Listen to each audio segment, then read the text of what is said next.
करो किसिम के ना रंगवा भिनो भिनो धोइले सखी होली में चोली देवरा रंगीन कोइले सखी होली में चोली देवरा रंगीन कोइले रंगीन कोइले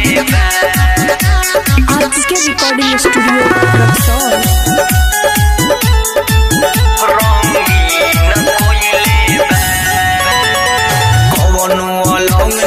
छोड़ता बाकी नाला में के सखी फेंकता पाकी कवनो अलंग नहीं छोड़ता बाकी नाला में के सखी फेंकता पाकी पूरा देहिया के हमारा सुन किन के कोइले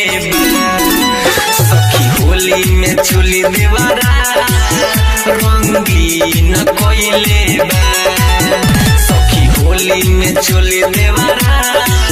रंगीन कोइले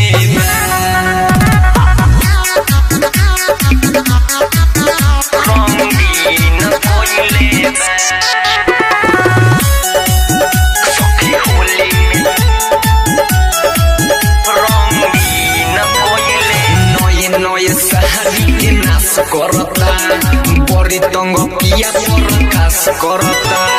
नये साड़ी के नाश करता बड़ी तंग पिया पर काश करता धीरज धासु देवरू हो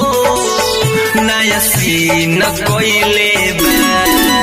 सखी होली में चोली देवरा रंगीन कोइले